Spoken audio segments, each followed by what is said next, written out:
On August 20th, 2008, a Spanish passenger jet crashed just after takeoff from Madrid-Barajas Airport, killing 154 passengers and crew. On first inspection, the cause of this crash was deceptively simple. However, once you dig deeper, what emerges is a story of tragic coincidences and ironies. The crash came so close to not happening at all. This is not a tale about a plane catching fire or a pilot flying into a mountain at night.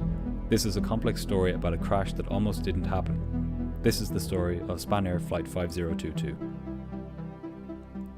On the afternoon of August 20th, 2008, 166 passengers and 6 crew boarded Spanair Flight 5022 at Madrid-Barajas Airport in Spain. Their destination was Gran Canaria Airport in the Canary Islands, a 3-hour journey. Most of the passengers were Spanish, but there were a small number of other nationalities on board, including some Germans, French, Turkish, Italians, and others. The majority were holidaymakers looking for a break from the stifling Madrid summer. The captain, 39-year-old Antonio Garcia Luna, was an experienced pilot with over 8,000 flying hours. He had previously served in Spain's Air Force, where he had been a flight instructor and test captain. In 1999, he joined Spanair as a first officer and became a captain on the MD-80 in 2006. The reports of his tests, simulator sessions, and line training indicate that he was an above-average pilot. However, notes during one training session were written about the need for him to improve his crew resource management skills, specifically demanding that he work on his coordination and rapport with the other pilot. Subsequent trainers noted an improvement in this area, however. Crew members who knew the captain described him as being disciplined, precise, and meticulous in his job, and as somebody who adhered to procedures rigorously. The first officer on this flight was 31-year-old Francisco Javier Mulet. He had been hired by Spanair just the previous year, with only 220 total hours under his belt. At the time of the accident, he'd accumulated just over 1,200 flight hours, most of which were on the MD-80. Pilots who had flown with the first officer had described him as a serious and disciplined pilot, who was polite and made an effort to collaborate. They specifically noted how much he loved to fly and how happy he was to have the chance to do so. The aircraft being used for this flight was a 15-year-old McDonnell Douglas MD-82. While mostly retired now, the jet had been hugely popular with airlines in the US and Europe in the 1990s and early 2000s, and was one of the safest passenger planes in the sky.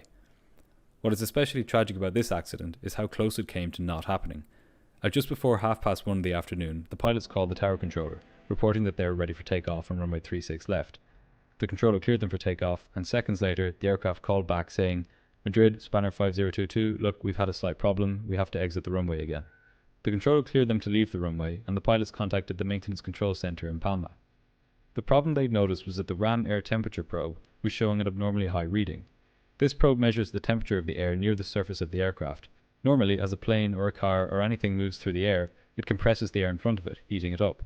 This effect becomes particularly strong at the high speeds that jet aircraft travel at. At cruise speed, for example, this generally leads to a 30 degrees centigrade increase in temperature. Planes need to measure this temperature for 2 main reasons. The first is so that pilots can decide whether to turn off the anti-icing heat in flight.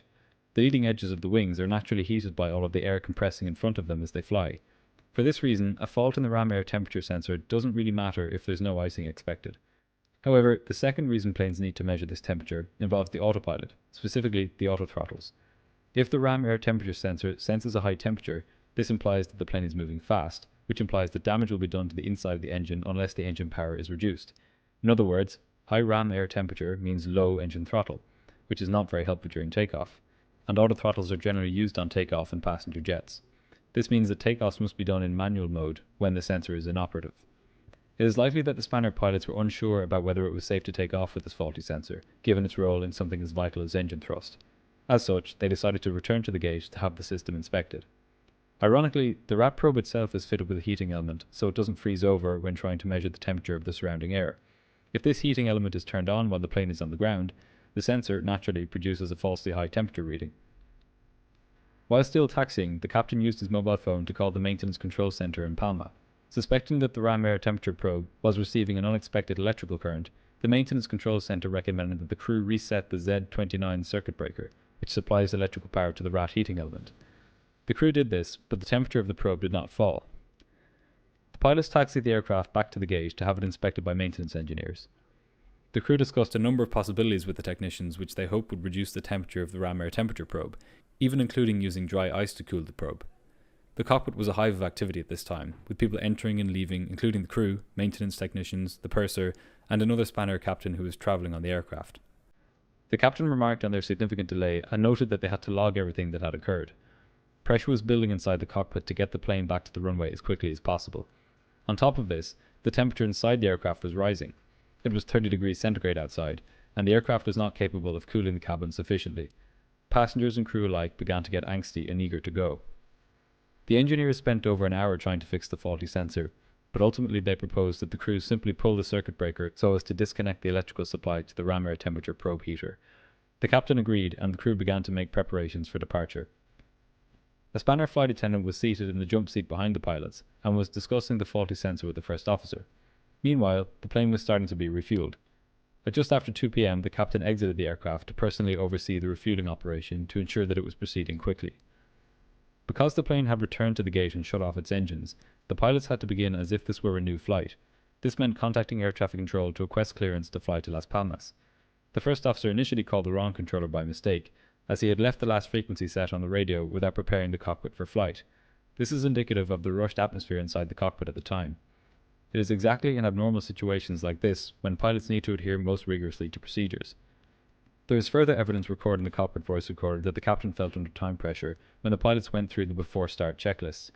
As the first officer read out the items on this checklist, the captain anticipated the items ahead of time, saying his responses before the first officer got to the respective part of the checklist. Before taxiing, the captain also called air traffic control to determine whether there was any delay on air traffic control's part. It was the first officer's job to handle the radios, yet the captain was doing this for him. After starting the engines, the crew did the after start checklist.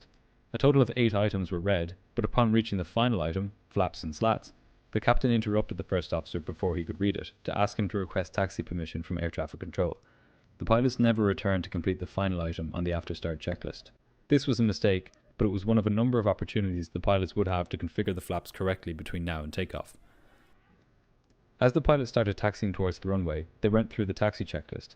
This included an item which involved the pilots checking the indicating light for the automatic reserve thrust system. This light should be on, indicating that additional automatic thrust is available if there is an engine failure on takeoff. If the slats are not configured for takeoff, however, this light does not illuminate. In this case, the light was off, but the pilots did not notice this. On this same checklist, there is yet another chance for the pilots to see that they have not set the flaps for takeoff. The last item is the so-called takeoff briefing, which has the pilots review the takeoff speeds, thrust, and flaps, among other things. The cockpit voice recorder revealed that this item had not been done. They continued making conversation with the flight attendant in the jump seat during their taxi to the runway, most of which was not pertinent to the flight itself. Lastly, and most confusingly for investigators, as the aircraft was lining up at the runway, the first officer made a final check, known as the takeoff imminent checklist. He could be heard reviewing the position of the center of gravity and the flap wheel position, as well as the flaps and slats indicator on the LCD screen. The cockpit voice recorder picked up the first officer saying, "Flaps 11," despite the fact that the flaps had not been set to 11, and that they would have read 0 both on the LCD display and on the flap wheel itself. Investigators would later conclude that a phenomenon known as expectation bias was at work here. The first officer expected the flaps to be in the positions which he called out, and didn't truly look at his instruments to disconfirm this. There is a natural tendency in humans to look without seeing, leading us to see only what we expect to see. In addition to this, expectation bias is more common when psychological conditions are unfavorable, as was the case in this flight, with the time pressure and high workload that the pilots were operating under. The captain was supposed to be monitoring as the first officer carried out these tasks, but because he was lining up at the runway at the time, his attention would have been directed outside the plane. From this point on, there was really nothing to stop the crash, apart from a last line of defense known as the takeoff warning system, or TAWS. This system sounds an alarm when pilots apply takeoff thrust despite the aircraft not being configured for takeoff, say for example if the flaps haven't been set. For reasons we'll return to, this alarm never sounded. The takeoff run was normal, and when the aircraft reached 157 knots, the first officer brought the plane into the air. As soon as the aircraft became airborne, however, the stall warning and stick shaker activated. The aircraft banked 32 degrees to the right and continued pitching up, barely climbing to 40 feet above the runway. The first officer initially suspected that an engine had failed and reduced the engine thrust. However, immediately after this, he pushed the throttles to their full forward stop. This did no good, however, and the plane began to descend, impacting tail first and sliding along the ground. It continued across an embankment and ploughed into the opposite side, bursting into flames. All of this, from the time of liftoff to the explosion, happened in just over 10 seconds. Of the 172 passengers and crew on board, just 18 survived. It was Spain's worst air accident in 25 years. An investigation was launched immediately after the accident, headed by Spain's Civil Aviation Accident and Incident Investigation Commission. It goes without saying that the crew's failure to deploy the flaps was identified as the main cause of the crash. This, however, is like the tip of the proverbial iceberg when it comes to the causes of this crash. The deeper reasons for the crash, and the reason that the flaps were never deployed in the first place, go much deeper. If you think back to the start of this episode, you'll remember that the crew turned back from the runway just before their first attempt at takeoff. The irony here is that the aircraft at this point was perfectly flyable, flaps and all. In fact, the high temperature reading from the RAT sensor had been present on a number of this aircraft's previous flights, and each of them had taken off without issue. The crew's vigilance and safety-mindedness at this point of the flight became the thing that ultimately ended up killing them. They turned back to the gate out of an abundance of caution, and in doing so imposed time pressure on themselves which they were unable to deal with. Their safety-minded attitude evaporated in the heat of the tarmac and under the pressure of their ever-lengthening delay. They began to rush through checklists, skipping key items and skimming through visual checks. They began to look without seeing. The clearly delineated roles of captain and first officer began to meld together, and it stopped being clear who was responsible for what. Another irony in this accident is that the failure of the takeoff warning system, the last line of defense before takeoff, may have been related to the failure of the ram air temperature probe heating element, which is the reason the plane had to return to the gate after its first attempt at takeoff. These systems rely on the same electrical relay for their operation, and the investigation concluded that it was possible that this relay had failed. Other documentaries on this accident have mentioned this linkage between the takeoff warning system and the ram air temperature probe as a certain thing, but the truth is that after extensive inspection and testing of the relevant components, the investigation could find no reason that the takeoff warning system was inoperative on this flight. Interestingly, almost a year after the accident, another Spanair aircraft preparing to depart from Palma de Mallorca to Barcelona received a high ram air temperature indication while taxiing. The crew noticed that the temperature read 99 degrees, which was the most the two-digit instrument display could read. They remembered the Spanair crash the previous year and decided to test the takeoff warning system. They found that it did not work. The crew double-checked that their aircraft was properly configured for takeoff and decided to depart for Barcelona after logging the fault in the airplane's maintenance book. Boeing reported that it was aware of 6 cases that had been communicated by airlines from the year 2000 to 2008, in which there were combined high ram air temperatures and failed takeoff warning system tests, of which 4 were solved by replacing this electrical relay which both systems draw power from. It is thus possible, but not certain, that in the case of Spanair Flight 5022, the takeoff warning system failed for the same reason that the ram air temperature heating element malfunctioned. An exact mechanism for this failure has never been established, however. The final report into this accident included a number of recommendations so that crashes like this would not occur again. Among them, the report recommended that procedures for the MD-80 and similar aircraft are amended so that the takeoff warning system is tested by pilots before every flight. They also recommended that the European Aviation Safety Agency and the Federal Aviation Authority change the certification requirements of aircraft like the MD-80 such that the takeoff warning system cannot be disabled by a single fault, and that it provide crews with a clear warning when it fails. The report determined that had the first officer reacted to the stall after takeoff by keeping the nose below 13 degrees instead of pulling it up to 18 degrees, the flight may have safely climbed away from the runway. As such, the report recommended that takeoff stall recovery become a mandatory part of the initial and recurring training programs of airline pilots. Finally, a series of recommendations were made in relation to crew resource management, as this was a key contributor to the Spanair crash.